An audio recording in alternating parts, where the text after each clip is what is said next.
মে মাসে প্রথম সন্ধ্যা, চারিদিকে প্রকৃতির তাণ্ডবে অন্ধকার বিরাজ করছে।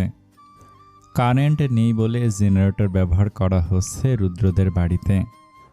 তটিনী পড়ার ফাঁকে একবার মোবাইল চেক করে নিল, রুদ্র কোনো মেসেজ দিল কিনা সেটা সে পড়ার ফাঁকে বারবার চেক করছে। কিন্তু সে জানে রুদ্র কল করবে না এখন, পাক্কা পড়া শেষ হওয়ার পরই করবে। তটিনীকে বলে কয়ে পড়াতে বসানো হয়েছে। জাতীয় বিশ্ববিদ্যালয়ে পড়েও বেচারির শান্তি নেই। পড়তে হবে মানে পড়তেই হবে, না হলে রুদ্র প্রাইভেটের পথ ধরবে, যেটা তটিনী একদমই চায় না। রূপান্তর পাবলিকে পড়ার সুবাদে পড়াশোনা নিয়েই আপাতত ব্যস্ত। এদিকে মিনহাস মেডিকেল স্টুডেন্ট, সেজন্য বেচারার তো আরও দম ফেলার সময় নেই। ছুটি পেলে 3 জন ট্যুর দিবে না হয়, সেরকমই পরিকল্পনা তাদের। তটিনী যখন পড়ার পাট চুকিয়ে ফোন হাতে বসলো তখন রাত 9টা। তখনও কারেন্ট আসেনি, বৃষ্টি কমলেও হাওয়া দিচ্ছে তীব্র বেগে। মোবাইল হাতে নিয়ে সে নিচে নামলো। খাবার টেবিলে ঈশানী সব গুছিয়ে রাখছেন। একটু পরে হয়তো সবাইকে খেতে ডাকতেন। তটিনী চেয়ার টেনে বসলো। ঈশানী চিন্তিত স্বরে বললেন, তোকে তো খাওয়ার জন্য সবসময় ডেকে আনতে হয়, আজ হঠাৎ নিজে থেকে চলে এসেছিস যে?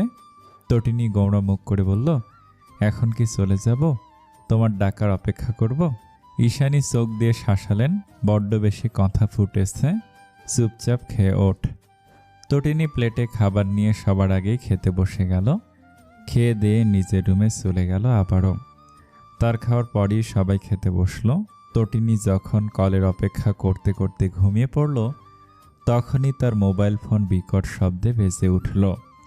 রিসিভ করে সে কানে ধরে রীতিমতো চিৎকার করল, আপনার এখন কল দেওয়ার সময় হলো? আমার কাঁচা ঘুমটা ভাঙিয়ে দিলেন। এতক্ষণ কল দিলেন না, যেই না ঘুমিয়ে পড়লাম অমনি আপনার কল দেওয়ার জন্য হাত নিষ্পিস করল না। রুদ্র গম্ভীর স্বরে বলল, তাহলে রেখে দেই। তটিনী ফুসফুস করল, আপনার এত বড় স্পর্ধা, আপনি কল রেখে দেন? নতুন কেউ জুটিয়ে নিয়েছেন নাকি? আমি চলে গেলে তার পরপরই? রুদ্র রেগে বলল, নতুন কেউ জুটালে নিশ্চয়ই তোমাকে কল দিয়ে ডিস্টার্ব করতাম না। তটিনী দমে গেল। ঠিক আছে, সরি। কি বলবেন বলুন। কি বলবো মানে? তোমার সাথে কি আমার বলা বলির সম্পর্ক? তাহলে কিসের সম্পর্ক? তুমি জানো না কিসের? না তো জানি না, আপনি জানিয়ে দিন রুদ্র ভাই। একদম ভাই বলবা না, আমি তো আর মায়ের পেটের ভাই হই না। তটিনী ভড়কে গেল, আমি তো স্বভাবতই ভাই ডেকে ফেলেছি, সেটা বলবে না, স্বভাব চেঞ্জ করো। তটিনী চিন্তিত স্বরে বলল, আপনার মুড এত হট কেন? আমার ওপর চেঁচাচ্ছেন কেন? কি করেছি আমি? রুদ্র জোরে জোরে নিঃশ্বাস ছাড়ল, আমার তোমাকে চাই ঐশী, এখনই এই মুহূর্তে। দিতে পারবে তোমাকে এখন?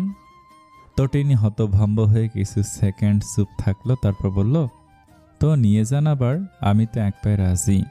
রুদ্র অসহায় কণ্ঠে শুধালো, আমি এইবার আসলে আর তোমাকে ছাড়া কোথাও যাব না ঐশী, যেখানেই যাব তুমি সঙ্গে যাবে। তোমাকে ছাড়া প্রতিটা দিন মৃত্যুসম যন্ত্রণা দেয়, তুমি আমার বুকে লেপ্টে না থাকলে আমার দিন শুভ হয় না। তটিনী আবেগী কণ্ঠে বলল, আপনিও না, দিলেন তো মুড নষ্ট করে, এবার আমি ঘুমাবো কিভাবে? রুদ্র আবদার করল, আজ যে সারা রাত কথা বলি প্লিজ। তটিনী হাসল, আমার সব কিছু আপনার কাছে গিয়ে থামে, আপনি আবদার করেছেন, তা পূরণ করা অবশ্যই কর্তব্য। তটিনী আর রুদ্রের বকবকানি চলতে থাকলো। এদিকে রূপান্তর একের পর এক কল করছে মিনহাসকে। বেচারা মিনহাস তখন ফোন সাইলেন্ট রেখে পড়াশোনা করছে। ডাক্তার হওয়া তো সহজ নয়, সবসময় পড়াশোনার ওপর থাকতে হয়। রূপান্তর একসময় ক্লান্ত হয়ে কল করা বন্ধ করে দিল। তীব্র অভিমানে ফুপিয়ে উঠতে লাগলো বারবার। তার কেন যেন মনে হচ্ছে মিনহাস অন্য কার প্রতি ঝুঁকে গেছে, সেজন্য তাকে আগের মতো পাত্তা দিচ্ছে না। এমন যদি হয় তো সে মিনহাসকে খুন করতে দুবার ভাববে না। তার হাজবেন্ড হয়ে কিনা অন্য মেয়ের সাথে টাঙ্কি মারবে, কত বড় সাহস! রূপান্তর রেগে মেগে মেসেজে টাইপ করলো, কিরে চৌধুরীর পোলা, তোরা তো ভাব কিসের? কোন মায়ের পিছনে ঘোরস? আমারই খেলনা পাইছস? মিনহাজ মেসেজটা সিন করলো রাত 11টার পর। তখন রূপান্তর কাঁদতে কাঁদতে ঘুমিয়ে পড়েছে। এতগুলো কল ও এই মেসেজ দেখে সে বিষয়ে কথা বলতে ভুলে গেল। রূপান্তর এই প্রথম এমন করেছে, না হলে এতদিন ফর্মালিটির মতোই তাদের কথাবার্তা হতো, যেরকম একটা বন্ধুর সাথে হয়। আজ রূপান্তর কিসের একটা অদৃশ্য দেয়াল যেন ভেঙে দিল। মিনহাজের নিজেকে এবার সত্যি কারো স্বামী মনে হলো তার একজন মানুষ রয়েছে, যার সাথে তীব্র ব্যস্ততার মাঝেও সময় বের করে কথা বলা উচিত। সে একটানা কল দিতে শুরু করলো, এরপর মেসেজ করলো, সরি গো, ভুল হবে না আর। আমি এখন থেকে তোমাকে সময় দেব, প্রমিস। আজকের মতো ক্ষমা করে দাও রূপ। ফোনের শব্দে রূপান্তরের ঘুম ছুটে গেছে। সে কল রিসিভ করে রেগে বলল, ক্যাডা তুই? এত কল দিচ্ছিস কেন? মাইয়াগো মোবাইলে রাত্রে কল দাও, কোন ধরনের ম্যানার্স? মিনহাজ শব্দ করে হাসলো, আমি তো অন্য মেয়েকে কল দিইনি, নিজের বউকে দিয়েছি, যেটা প্রত্যেকটা স্বামীর কর্তব্য ও অধিকার। রূপান্তর স্ক্রিনে চোখ ভুলিয়ে নিল, তুই এত রাত্রে কল দিছিস কেন? তোর কি বউ অন্য বেটার লগে পালিয়ে গেছে নাকি? মিনহাজ আবারও হাসল, তুমি সিলেটি ভাষা শিখে যাচ্ছ ধীরে ধীরে রূপ। রূপান্তর দাঁতে দাঁত চেপে হুঙ্কার দিল, ওই চৌধুরী। মিনহাজ থামকালো, আবার ডাকো তো। রূপান্তর রেগে মেগে বলল, ওই চৌধুরী। মিনহাজ হেসে বলল, এই ডাকটা এত মনে ধরেছে, তুমি আমাকে এই নামেই ডেকো কেমন? রূপান্তর ফুসফুস করলো, মজা হচ্ছে? আমি কি তোর লগে মজা করতাছি? আমি রেগে আছি বুঝতে পারছিস না? কি করলে রাগ কমবে? তুই এমন কেন? আমি তোর কেউ হই না? যেহেতু কেউ হই না তো তুই করে ডাকবি। বন্ধু ছাড়া আমি তোর কিছু হই না। বউ হও তো, চৌধুরীর বউ তুমি। একদম আবেগ দেখাতে আসবি না। আমি যে কলের পর কল দিলাম তখন তোর আবেগ কই ছিল? সরি বউ, ফোন সাইলেন্ট ছিল। চৌধুরীর বউকে 101 বার সরি। রূপান্তর একটু বললে, এভাবে ডাকবি না খবরদার। আমি তোর কেউ হই না, তুই তো আমার সব। রূপান্তর, আর ভুল হবে না তো? প্রথমবারের মতো ক্ষমা করে দাও। রূপান্তর আবেগী কণ্ঠে বলল, একদম ক্ষমা চাইবে না, আমি তোমাকে কখনই ক্ষমা করব না। কেন? তুমি বরং ক্ষমা না চেয়ে তার পরিবর্তে আমাকে ভালোবাসো, দায় মিটিয়ে নাও নিজে থেকে। ঠিক আছে, তাই হবে বেগম। তারপর সব নিশ্চুপ। মিনহাজ ডাকল, রূপ। রূপান্তর হু বলল, তুমি কার বউ বলো তো? চৌধুরীর। তুমি তো আবেগী কবে থেকে হলে রূপ? আমি অবাক হয়ে হজম করতে পারছি না তো, বদ হজম হয়ে যেতে পারে। রূপান্তর এবার হাসলো, এখন তো এমন বলবেই, পটে গেছি না? মিনহাজ হেসে বলল, তুমি পটবে কেন? তুমি তো পটনি, আমি তোমাকে পটানোর কোনো চেষ্টাই করিনি। যেখানে তুমি আমার, সেখানে তোমাকে পটাতে হবে কেন? তুমি তো আমারই রূপান্তর, চৌধুরীর বেগম তুমি। রূপান্তর বিস্মিত হলো, তুমি এত রোমান্টিক কেমনে? আমি তো তোমাকে হাবাগোবা মজনু ভাবতাম। সবই ডাক্তারি পড়ার সাইড ইফেক্ট, তাই না? মিনহাজ হাসলো, প্রতিটা পুরুষই তার একান্ত মানুষের কাছে অন্যরকম হয় আমার বেগম। মাস পেরিয়ে বছর ঘুরেছে, তটিনী অনার্স প্রথম বর্ষের পরীক্ষা দিয়ে দ্বিতীয় বর্ষে পড়ছে। রূপান্তরও সেম, বাদ যায়নি মিনহাজও, সে MBBS দ্বিতীয় বর্ষে। মার্চ মাস, রমজান শুরু হবে, চারিদিকে রমজানের পবিত্রতা ছড়িয়ে পড়েছে। প্রত্যেক মুসলমান অপেক্ষা করছে রমজানের জন্য। তার মধ্যে একদিন তটিনীদের বাড়ি থেকে বের হলো দুটো কালো টয়োটা কার। বাড়ির একটা মানুষও বাদ যায়নি। গাড়ি দুটো এসে থামলো এয়ারপোর্টের সামনে। জাঁকজমকপূর্ণ পোশাক সবার। তারা অধীর আগ্রহে অপেক্ষা করছে বহু পরিচিত একটা মুখের। ঘন্টা পেরোতেই সেই মুখ দেখতে পেল সবাই। তটিনী হাতের ফুল নিয়ে দৌড়ে গেল, মুহূর্তেই শূন্যে ভাসল তার পা। ব্যক্তিটি তাকে সর্বশক্তি দিয়ে বুকের সাথে মিশিয়ে নিয়েছে। আশেপাশে খেয়াল না করে পুরো মুখশ্রীতে ঠোঁট ভুলিয়ে নিচ্ছে তৃষ্ণার্থ প্রতীকের মতো। রাজ ও তুরফান একে অপরের দিকে তাকে কুটিল হাসল, বলল, এবার আগের মতো ওদের জ্বালাতে পারবো ভাই। রুদ্র ভাই ইজ কামিং ব্রো। তটিনীকে এক হাতে জড়িয়ে ধরে আর এক হাত দিয়ে ব্যাগপত্র ভর্তি চাকা ঘুরিয়ে সে এগিয়ে এলো সামনে। রোবা নাহার ছেলেকে জড়িয়ে ধরে কপালে আদর দিলেন, মাথায় হাত বুলিয়ে আওড়ালেন, আমার রুদ্র বাবা আমার। রুদ্র বাবাকে জড়িয়ে ধরল। তাহাসিন ইরফানের চোখে জল এসে গেল। চোখের পানি মুছে ছেলেকে আগলে নিলেন বুকে, বললেন, বড় হও বাবা, তোমার এই সাফল্যে আমরা গর্বিত। বাবাকে ছাড়িয়ে যাবে এবার, তাই তো? রুদ্র মাথা নাড়ি বলল, তুমিই বাবা। তোমাকে ছাড়াতে পারবো না, কিন্তু নিজের মতো অবশ্যই ভালো কিছু করে দেখাবো। রুদ্র ঈশানীকে সালাম দিল। ঈশানী মুখে হাত ভুলিয়ে দিলেন। তাহের ইফফাত বুকে জড়িয়ে নিলেন। আরে আমার জামাই রাজা, বড় হও বাবা। রুদ্র হাসলো। রাজ ও তুরফানের কান টেনে বুকে জড়িয়ে নিল। দুটো বড় হয়েছে, এখন পাবলিক ভার্সিটিতে অনার্সে পড়ছে। রুদ্রদের বাড়ির আত্মীয় স্বজনে ভরপুর। শিশির ও তার বোন চশমা ঠিক করতে করতে তটিনী ও রুদ্রকে পর্যবেক্ষণ করছে। এতদিনের গুজব যে সত্যি তারা তা টের পাচ্ছে। এই দুটো তলে তলে বিয়ে করে বাসরও যে সেরে ফেলেছে, তাতে তাদের কোনো সন্দেহ নেই। শিশির গম্ভীর হলো। আমি ভেবেছিলাম একটু চান্স নেব, কিন্তু রুদ্র বড় তো আমার থেকেও এগিয়ে বোন। শিশিরের বোন চশমা ঠিক করে বলল, তোর গার্লফ্রেন্ডের কি হলো? সে থাকতে তটিনি কেন? শিশির মন খারাপ করে নিরীহ স্বরে বলল, কোনো ইয়ং মেয়ের বিয়ে হলে আমার দুঃখ হয় বোন। ওরা কেন আমাকে রেখে বিয়ে করবে? রীতিমতো বুকে ব্যথা করছে দেখ। শিশিরের ন্যাকামতে তার বোন পাত্তা দিল না। বেচারি মনে মনে রুদ্রকে আর একটু পছন্দ করত, কিন্তু তা প্রকাশ করলে এখন তার ভাই তাকে বাঁশসহ ঝাড়বাস উপহার দিবে। রাতে বিরাট আয়োজন হলো, ছাদে আড্ডা হলো অনেকক্ষণ, তারপর এলো ঘুমানোর পালা। রুদ্র যেন এটারই অপেক্ষা করছিল।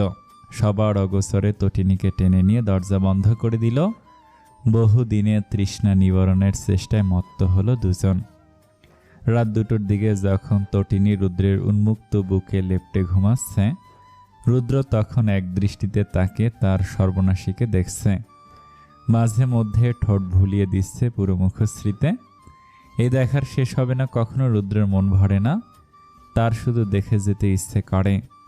এ মেয়েটা একসময় তাকে অনেক জ্বালিয়েছে, পুড়িয়েছে দিনরাত নিজের অজান্তে। রুদ্র কত শত রাত বুকে ব্যথায় ঘুমাতে পারেনি। তার মন শুধু এই একটি মেয়েকে কাছে চাইত। তারপর বহু বহু প্রতীক্ষার পর সে মেয়েটিকে আচমকা নিজের সাথে জুড়ে নিল, ভালোবাসার চাদরে মুড়িয়ে নিজের করে নিল সেদিনই। এই যে তাকে রুদ্র এত ভালোবাসে, তাতে কি রমণীর ভাবান্তর হয়? সে তো দিনরাত এক প্রহর ভালোবাসার কথা বলে, আবার প্রহরে ঝগড়া করতে ব্যস্ত। কিন্তু তাতে রুদ্রের মন্দ লাগে না। তটিনীর ঝগড়াতেও সে ভালোবাসা খুঁজে পায়। এই যে আজ সে এলো, মেয়েটা সারাক্ষণেই তার আশেপাশে বসেছিল, যেন রুদ্র তাকে শর্ত দিয়েছে আমার কাছে থেকে একদম সরবে না। কিন্তু রুদ্র কিছুই বলেনি, নিজের সুযোগ খুঁজেছে ভালোবাসার। ভালোবাসাটা হঠাৎ করে হয়ে যায়। কার কখন কবে কার সাথে ভালোবাসাবাসি হবে কেউ বলতে পারে না। রুদ্র বলতে পারেনি কবে কিভাবে ভালোবেসেছে, সে নিজেও জানে না। সে শুধু জানে সে ভালোবাসে। এই ভালোবাসা যুগ যুগ ধরে চলুক। রুদ্র শুধু এই এক রমণীকেই ভালোবেসে যেতে চায় যুগের পর যুগ। ভিডিও কলে কানেক্টেড রূপান্তর ও মিনহাজ। মিনহাজ বইপত্র গুছিয়ে বিছানায় শুয়ে পড়ল। গভীর চোখে রূপান্তরের দিকে তাকে বলল, ঘুমাবে না? রূপান্তর মন খারাপ করে বলল, রুদ্র ভাই আজ দেশে এসেছেন, তুই জানিস? তটিনী আমাকে সেই যে সকালে এটা জানি উধাও হয়েছে, আর তার কোনো খবর নেই। একবার ফোন পর্যন্ত করল না। মিনহাজ হেসে বলল, আজকের দিনটা ওর একজনের সাথেই কাটানো উচিত, সেজন্য ও তোকে কোনো রকম ফোন কল করছে না। যেদিন তোরও এমন দিন আসবে, সেদিন তুইও সেই মানুষটা ছাড়া আর কারো কথা ভাববি না, বুঝেছিস? তুই সব জানতা নাকি? মিনহাজ হাসল। সব জানতা কিনা জানি না, তবে আমি যা বলেছি রিয়েলিটি বলেছি। রূপান্তর গাল ফুলালো। মিনহাজ মুচকি হাসল। আয়, তোর গালটা টেনে দেই। চুপ কর বেয়াদব। আমি বেয়াদব? বেয়াদবির কি করেছি তোর সাথে? রূপান্তর অবাক হয়ে বলল, করিসনি? মনে কর শয়তান। কি করেছি? তুই আমাকে চুমু খাসনি? কবে, কখন? ওরে হারামি, তোদের বাড়িতে যেই কাহিনী করলি আবার ভালো সাজস, খবিস কোথাকার। মিনহাজ হাসল। ওটা তো আমি করিনি, তোর বর করেছে। তাহলে তুই কে? আমি তো তোর বন্ধু, তাই না? রূপান্তরের মাথা ঘুরে গেল। তাহলে আমার বরটাকে, যে তোকে সেদিন চুমু খেয়েছিল সে? রূপান্তর রেগে গেল। মজা নিবি না শয়তান, মাথা ঘুরে আসছে। আচ্ছা নিলাম না। মিনহাজ ও রূপান্তরের খুনসুটি চলতে থাকলো। রাত এভাবেই চলবে তাদের। ভোর 7টায় তটিনীর ঘুম ভেঙে গেল। রুদ্র তখন গভীর ঘুমে। তটিনীকে শক্ত করে আগলে রেখে ঘুমাচ্ছে সে। তটিনী উঠতে গিয়ে পারল না, রুদ্রের শক্ত বাঁধনে আটকা পড়ল। রুদ্রের কপালের চুলগুলোতে হাত ভুলিয়ে সে এক দৃষ্টিতে তাকিয়ে রইল। কতদিন পর মানুষটা তার পাশে, কতদিন পর তাকে আবার উষ্ণ আলিঙ্গনে আবদ্ধ করেছে। তটিনীর নিজেকে সর্বসুখী মনে হচ্ছে তার কোনো দুঃখ নেই, কোনো মন খারাপ নেই। প্রিয় মানুষকে পেয়ে গেলে মন খারাপই নাই হয়ে যায়। মন খারাপের একমাত্র ঔষধ প্রিয় মানুষ। তটিনী হাত বাড়িয়ে মোবাইল হাতে নিল। রূপান্তরকে একটি মেসেজ পাঠিয়ে পুনরায় চোখ বন্ধ করে নিল। ঘুম ধরা দিল আবারও। রাজ ও তুরফানের মস্তিষ্কে শয়তানি কিলবিল করছে। দুজন হাতে ফটকা নিয়ে ঘুরছে। উদ্দেশ্য যে কোনো সময় রুদ্রের দরজার সামনে ফাটিয়ে দেওয়া। বাড়ির সবার অগোচরে কাজটা করতে হবে, না হলে বাঁশ খেতে হবে। রুদ্র নিজে সে বাঁশ উপহার দিতে দ্বিধা করবে না। বহু বছর পর দুজন সুযোগ পেল। রুদ্র দরজার সামনে ফুটিয়ে দিল বাজি। ঠাস করে শব্দ হলো। ঈশানী রান্নাঘর থেকে দৌড়ে বের হলেন। কি হলো বলে হৈ হৈ পড়ে গেল। রুদ্র নিচ থেকে কাপড় তুলে পরে নিল। তটিনীকে ওয়াশরুমে গিয়ে ফ্রেশ হতে বলে নিজে দরজা খুলে বের হলো।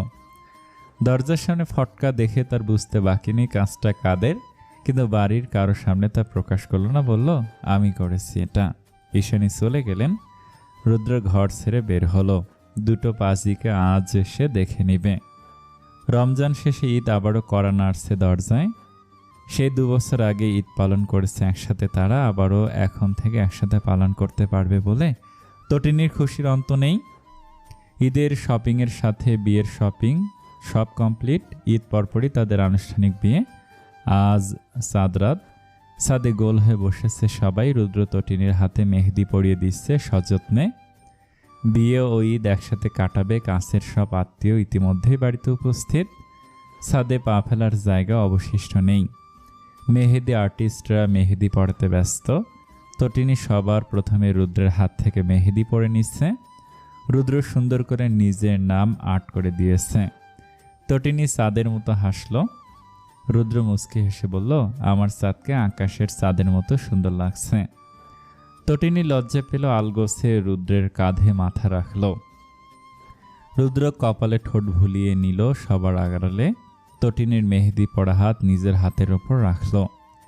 কিছু মনে পড়তে পকেট হাতড়ে বের করলো কিছু। তটিনী তাকে দেখল বেলি ফুলের মালা, কিছুটা শুকনো। রুদ্র হেসে বলল, বিকেলে কিনেছিলাম, পকেটেই রয়ে গেছে এতক্ষণ। তটিনী এলোমেলো চুলের এলোমেলো খোপাতে রুদ্র সযত্নে মালা পরিয়ে দিল। তটিনীর মাথা পুনরায় নিজের কাঁধে ফেলে হাতের উপর হাত রেখে দুজন দুজনের দিকে তাকিয়ে রইল অপলক। ছাদে সবাই মেহেদি পড়তে ব্যস্ত। তাদের দিকে বিশেষ কেউ খেয়াল করছে না, আর করলেও কিছু হবে না। সবাই তাদের কাজিন মহল, বড় কেউ নেই। তটিনীর মায়ের দুঃসম্পর্কের এক বোন রয়েছে, তিনি উপস্থিত আছেন এই বাড়িতে। সেই মহিলার এক ছেলে ও এক মেয়ে, বয়সে তটিনীর থেকে 3 বছরের বড়। মেয়েটির নাম ইরাবতী আফনান। তটিনীদের কানে ইদানিং খবর আসে মেয়েটি কোনো এক হিন্দু ধর্মের ছেলের সাথে সম্পর্কে রয়েছে। সেই ছেলেটি ইরাবতীর ভাই ইয়াস আফনানের ভার্সিটির বন্ধু ছিল। বর্তমানে ভালো পর্যায়ে চাকরি করছে। এই যে এখনো ইরাবতীকে ছাদের এক কোণে মুঠোফোন কানে ধরে ফিসফিস করতে দেখা যাচ্ছে। অপর পাশের ব্যক্তিটি তার ভাইয়ের বন্ধু মাহেন্দ্র চক্রবর্তী ছাড়া কেউ নয়। তটিনী 100% নিশ্চিত এ বিষয়ে। রুদ্র তটিনীকে ভাবনা থেকে বের করলো। বলল, কি এত ভাবছ? তটিনী ঠোঁট উল্টে বলল, ভালোবাসায় কি ধর্ম প্রাধান্য পায় রুদ্র? রুদ্র জিহ্বা দ্বারা ঠোঁট ভিজিয়ে নিল, একদমই না। ধরো তুমি রাস্তায় একটা পথ শিশুকে ভালোবেসে খাবার দিলে, সেটা দিতে কখনোই ধর্ম দেখতে হবে না। আমি এই ভালোবাসার কথা বলিনি গো। রুদ্র ভুরু কুঁচকে বলল, তাহলে? আমার দুঃসম্পর্কের বোন আছে না, তার এক ছেলে ও এক মেয়ে, ইয়াস ও ইরাবতী। ইরাবতী আপু ইয়াস ভাইয়ের ভার্সিটির জীবনের বন্ধু মাহেন্দ্র চক্রবর্তীকে ভালোবাসে। তাদের মধ্যে সম্পর্ক রয়েছে, আপনি জানেন না? রুদ্র লম্বা শ্বাস ছাড়ল। কানে তো অবশ্যই এসেছে, তবে সবাই তা মনে মনেই রেখেছে। যাদের মেয়ে তাদেরই এ বিষয়ে পদক্ষেপ নেওয়া জরুরি। আমাদের না। তবে এই বিষয়ে ধর্ম অবশ্যই প্রাধান্য পাবে ঐশী। সেটা যদি হয় আমাদের ইসলাম, তো সবার আগে তাকেই রাখতে হবে। তবে হ্যাঁ, আমাদের ধর্মের অনেক মানুষই ভিন্ন ধর্মের মানুষকে বিয়ে করে থাকেন। সেটা যার যার নিজস্ব ব্যাপার। সে কিভাবে সেটা হ্যান্ডেল করে বিয়ে করবে সেটা তার ব্যাপার। তবে এসবে কিন্তু অনেক সাফার করতে হয়। পরিবার একসময় মেনে নিলেও সমাজ ছাড় দেয় না। তবে কি ইরাবতী ও মাহেন্দ্রের ভবিষ্যতে বিচ্ছেদ রয়েছে? রুদ্র হাসল। সেটা তো তুমি আগে থেকে বলতে পারবো না। ভাগ্য কখন কাকে কোন দিকে নিয়ে যাবে সে কেউ জানে না। তবে সব সম্পর্কের যেমন বিচ্ছেদ হয় তেমনি পূর্ণতা পায়। যেমন তোমার আমার নামহীন মৈনর সম্পর্ক পূর্ণতা পেল। বুঝেছ? তটিনী মাথা নাড়ালো। তখনই তাদের দিকে ইরাবতীকে এগিয়ে আসতে দেখা গেল। সে রুদ্রের পাশে বসেছে। তটিনী ও রুদ্রের দিকে তাকে বলল, match for each other bro. তোমাদের দুজনকে দারুণ মানিয়েছে। রুদ্র হাসলো, থ্যাংক ইউ ডিয়ার। তটিনী ইরাবতীর দিকে অপলক তাকে রইল। ইরাবতী তটিনীর হাতের দিকে তাকে বলল, তুমি তালুতে নাম লিখে বসে আছো, এসো আমি তোমাকে মেহেদি পরিয়ে দেই। রুদ্র উঠে দাঁড়ালো, তোমরা মেহেদি দাও, আমি নিচ থেকে ঘুরে আসছি। রুদ্র চলে যেতে ইরাবতী তটিনীর হাতে মেহেদি পরিয়ে দিতে লাগলো। তটিনী এখন ইরাবতীর দিকে অপলক তাকিয়ে আছে। ইরাবতী সেটা খেয়াল করে বলল, কি দেখছে এভাবে? তুমি কিভাবে সমাজ পরিবারের বিরুদ্ধে গিয়ে অন্য ধর্মের কাউকে ভালোবাসলে আপু? তটিনী মুখ ফুসকে বলে ফেলল। ইরাবতীর হাত থেমে গেল। তটিনী থমথমে গলায় বলল, সরি আপু, আমি এটা বলতে চাইনি। ইরাবতী চমৎকার করে হাসল। নিজের মুঠোফোন গেটে বের করলো সুদর্শন এক দেবতার মতো পুরুষের ছবি। তটিনীর দিকে স্ক্রিনে ধরে বলল, দেখো তো কেমন। তটিনীর বিষয়ে চোখ বড় বড় হয়ে গেল। এত সুন্দর কোনো পুরুষ হয়? এই ছেলেটিকে কি মায়াবতা বলা উচিত নাকি রূপবতা? এবার তটিনী বুঝতে পারল কেন ইরাবতী সবার বিরুদ্ধে গিয়ে এই এক ছেলেকেই ভালোবেসে চলেছে। এমন ছেলেকে কোনো মেয়েই রিজেক্ট করবে না যদি ছেলেটা নিজে থেকে প্রপোজ করে। তটিনী শুনেছে মাহেন্দ্র নিজে থেকে ইরাবতীকে প্রপোজ করেছিল। সব মেয়ে রাতের ঘুম হারাম করে দেওয়া পুরুষের মধ্যে ইরাবতী নিজেকে আটকে গেছিল। সেজন্য হয়তো প্রপোজাল রিজেক্ট করতে পারেনি। সুযোগ হাতছাড়া না করে কাজে লাগিয়ে ফেলল। ইরাবতী স্ক্রিন অফ করে বলল, কেমন দেখলে? আমার সাথে মানাবে তো? তটিনী ইরাবতীর মুখশ্রীতে মুখ ভুলিয়ে বলল, কেন যেন মনে হচ্ছে এই মায়াবতার ছেলেটিকে শুধুমাত্র তোমার সাথেই মানাবে ইরাবতী আপু। তুমি নিশ্চিত ধর্ম নিয়ে ভাবছ? তটিনী হ্যাঁ সূচক উত্তরে ইরাবতী চমৎকার করে হাসল। আমি কখনোই আমার ধর্ম ত্যাগ করব না, সেও করবে না, কিন্তু আমরা কেউ কাউকে ছাড়তে পারবো না তটিনী। নিজ নিজ ধর্ম নিজ নিজভাবে পালন করব, কিন্তু ভালোবাসাটা হবে দুজনার। আমাদের মতো পৃথিবীতে আরও অনেকে আছে, বিশেষ করে ভিন দেশে। সেখানে ধর্ম বর্ণ দেখে বিয়ে ভালোবাসা হয় না। তাদের যাদের ভালো লাগে তার সাথে লিভ ইনে চলে যায়। আমরা সেরকম কিছুতেই যাব না কখনোই। বিয়ে করব অবশ্যই, তবে কখন কোথায় জানি না। আমাদের বিয়ে সমাজ মানবে না জানি, কিন্তু পরিবার মানবে কিনা তা বুঝতে পারছি না। ইতিমধ্যে ভাইয়ের সাথে মাহেন্দ্রের বন্ধুত্ব নষ্ট হয়ে গেছে, কিন্তু আমরা নিজেদের ছাড়তে পারবো না, সেজন্য টিকে আছি। ইরাবতী ফের মেহেদি দিতে শুরু করলো। তটিনী প্রশ্ন করলো, ধরো তোমাদের বিচ্ছেদ হলো, তখন কি করবে? ইরাবতী চমৎকার করে হাসলো, আর আমার বিচ্ছেদ হবে না তটিনী, আমি জানি সে আমার জন্যই জন্ম নিয়েছে। তটিনী আশ্চর্য হয়ে তাকে এক পাগল প্রেমিকাকে দেখল। কি রকম আত্মবিশ্বাস মেটার! সমাজ পরিবার সবার বিরুদ্ধে গিয়ে একটা ছেলেকে ভালোবেসে চলেছে। তোমাদের রিলেশনের কত বছর হলো? আমাদের কোনো নামের সম্পর্ক নেই তটিনী, আমরা প্রেম করছি না। তটিনী অবাক হলো। তবে? ইরাবতী তার সেই চমৎকার হাসি হাসল। আমরা এক অনুভূতিতে তলিয়ে গেছি তটিনী, যেখানে সবসময় অপ্রেমের খেলা চলে। তাকে আমি কখনো ভালোবাসি বলিনি, সে কখনো আমাকে ভালোবাসি বলেনি, শুধু বলেছিল হাত ধরবে। এইটাই তার সেই বিখ্যাত প্রপোজ। তারপর কখনো ভালোবাসাবাসির কথা হয়নি। আমাদের সম্পর্কটা ভীষণ অন্যরকম তটিনী। তার সাথে আমার মাসও দেখা হয় না অনেক সময়। আমরা কখনোই সময় ঠিক করে দেখা করিনি, তবে আমাদের দেখা হয়ে যায়, যেমনটা হয়ে গেছে অপ্রেম। তোমরা কোনো রিলেশনে নেই। সবাই ভাবে আমরা রিলেশনে, কিন্তু আসলে আমরা কোনো রিলেশনে নেই। আমাদের মনের কথা একে অপরকে বলা হয়নি, আমরা নিজ থেকে বুঝে নিয়ে এক নামহীন সম্পর্কে জড়িয়েছি। সেখানে কেউ কাউকে কোনো দায়বদ্ধতা দেখায় না, তবুও যেন কত দায় থেকে যায়। তটিনী আশ্চর্য রকম এক অপ্রেমের কথা শুনে কথা বলার ভাষা খুঁজে পেল না। এইভাবেও ভালোবাসা যায়? চারিদিকে জমজমাট আয়োজন।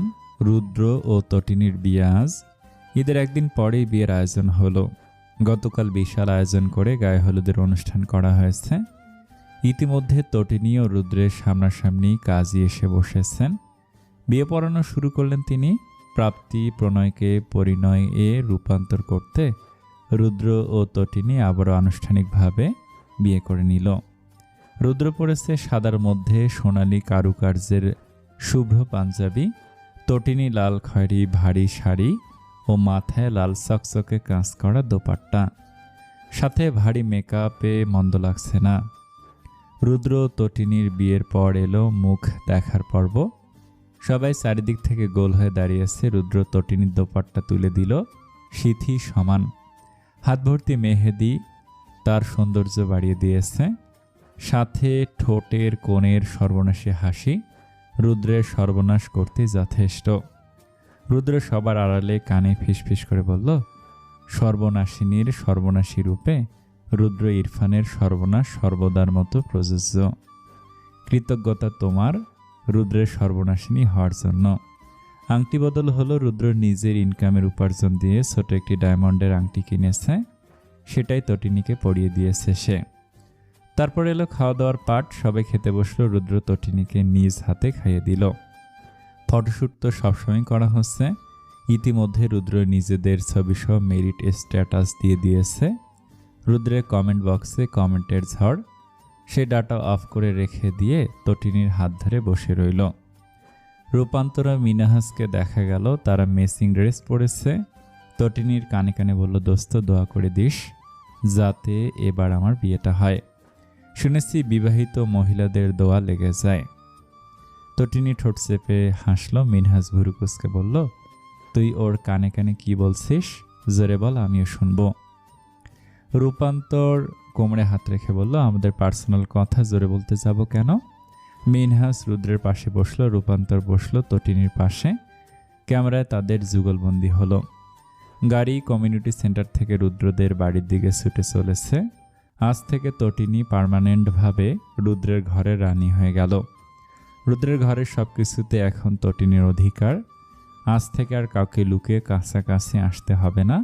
আজ থেকে সবাই জানলো তটিনী ইফফাত ঐশীর বসবাস একমাত্র রুদ্র ইরফানের বুকে।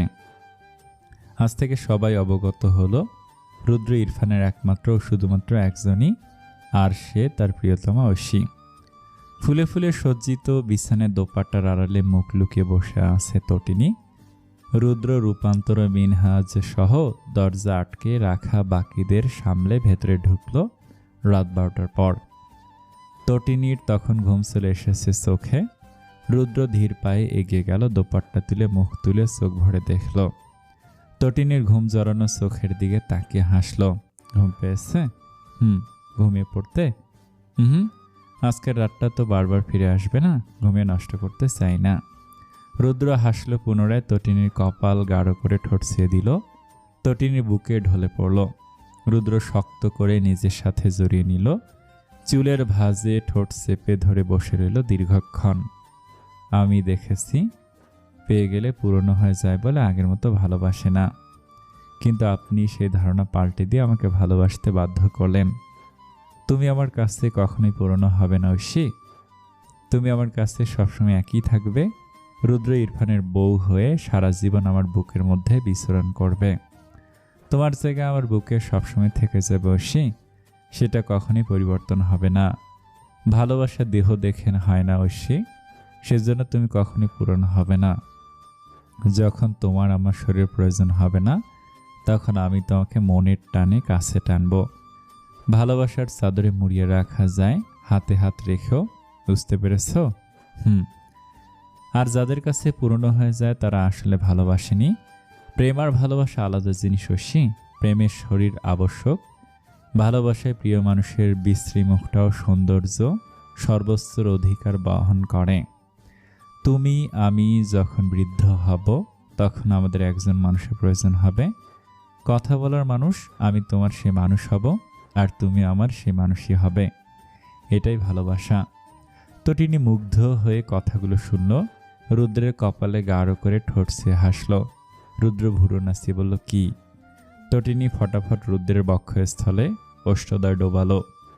রুদ্র শিহরিত হলো। তটিনী চুলের সিথিতে ওষ্ঠ ছুঁয়ে দিয়ে বলল, কাপড় চেঞ্জ করে না, আমরা বের হব তো।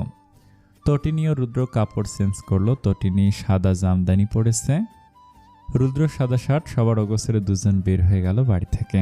রুদ্র তার সেই ব্যাগটায় তটিনীকে নিয়ে চেপে বসালো, যেটাতে বসে জীবনের কত শতবার তটিনীকে নিয়ে ঘুরে বেরিয়েছে সে। রুদ্র তার সেই মন খারাপের সময় চলে আসা জায়গায় এসে বাইক থামালো। সরোবরে গোলাপি রঙের শাপলা ফুলে আজও ভরপুর।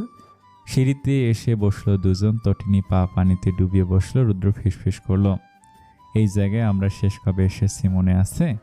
হ্যাঁ, আপনি বিদেশে যাওয়ার পূর্বের দিন। এটা না বলে বলতে পারতে? তোমার আমার প্রণয়লিঙ্গনের দিন। তটিনী রুদ্রের বাহুতে চাপড় মারল। রুদ্র শরীর দুলিয়ে হাসল। তটিনী চুলের ভাঁজে গুজে দিল সদ্য সরোবর থেকে নেওয়া শাপলা। তটিনী সৌন্দর্য বৃদ্ধি পেল রুদ্রের চোখে। তটিনীর কোমর চেপে নিজের উড়তে বসালো। চুলের ভাঁজে নাক ডুবিয়ে বসে রইল দীর্ঘক্ষণ। চাঁদের আলো ঠিকরে পড়ছে সরোবরের পানিতে। রুদ্র বসার আগে মোবাইল সেট করতে ভোলেনি। ভিডিও থেকে স্ক্রিনশটের মাধ্যমে সুন্দর সুন্দর ছবি নিয়ে নিল। তটিনী মুখে হাত দিয়ে বলল, এত সুন্দর। সে রুদ্রের আইডিতে ঢুকে নিজে পোস্ট সহ স্টোরি দিল। ক্যাপশন দিল, একটি নির্জন সরোবরের পাড়ে শাপলা ফুলের সুবাসের মায়ায়, শুভ্রের মায়ায় জড়ানো দুজন প্রকৃতিপ্রেমী। রুদ্র হাসল, সুইজারল্যান্ডে যাবে নাকি মধুচন্দ্রিমায়? তটিনী গলা জড়িয়ে ধরল, যাওয়া যায়। রুদ্র নাকে নাক ঘষল, তার আগে বাংলাদেশে মধুচন্দ্রিমা সেরে নেই। রুদ্রের কোলে করে তটিনী শহরের নির্জন রাস্তার মধ্যে ঘুরে বেড়ালো। ফজরের আগে দুজন এসে পৌঁছালো বাড়িতে। রুদ্র কানের কাছে মুখ নিয়ে ফিসফিস করলো, এবার আমার প্রেম প্রেম পাচ্ছে বউ। আজ রূপান্তর ও মিনহাজের ঝগড়া হয়েছে। রূপান্তর প্রস্তাব রেখেছিল তারা পরিবারকে জানিয়ে বিয়ে করে নেবে, কিন্তু মিনহাজের এক কথা, আগে স্বাবলম্বী হই তারপর বিয়ে। কিন্তু রূপান্তর মানতে নারাজ। তটিনীর বিয়ে দেখে তার মাথাতে বউ সাজার ভূত চেপেছে। সুতরাং সে হুমকি দিয়েছে, হয় তুই বিয়ে কর, নয়তো আমি অন্য কাউকে বিয়ে করে হলেও বউ সাজব। রূপান্তরের এহেন হুমকিতে মিনহাজের মাথায় হাত। হে কোন সমস্যার মধ্যে ফেল রূপান্তর তাকে। চিন্তা তার মাথা ঘুরছে। রূপান্তর অনলাইনে পাওয়া যাচ্ছে না, ফোনেও তুলছে না। তাকে ফেলে বউ সাজার উদ্দেশ্যে অন্য কাউকে বিয়ে করে ফেলেনি তো আবার? রূপান্তর ফোন তুলল ফজরের পর। ঘুম জড়ানো কণ্ঠে বলল, বাসর টাসর সেরে তোর ফোন তুললাম। কি বল? তোর দুলাভাই বেশি রোমান্টিক, সেজন্য সহজে ছাড়ল না। মিনহাজের কান দিয়ে ধোয়া বের হতে লাগলো। চোখে মুখে দিয়ে যেন আগুন বের হচ্ছে। চিৎকার করলো, তোকে আমি খুন করে ফেলবো রূপ। মিনহাজের মোবাইল ছিন্ন বিচ্ছিন্ন হয়ে ছড়িয়ে আছে মেঝেতে। রাগে মোবাইলের এই হাল করেছে সে। রূপান্তরকে সামনে পেলে না জানি কি করবে। বেচারি এদিক সেদিক রূপান্তরকে সাহায্য করতে ভুলভাল বলছে। মিনহাজ সেটা সিরিয়াসলি নিয়ে যে সেভাবে রিয়াক্ট করবে সেটা সে ভাবেনি। তার এখন নিজেরই মাথা ঘুরছে। না জানি সকাল হলে তার কপালে কি ঘটে যায়।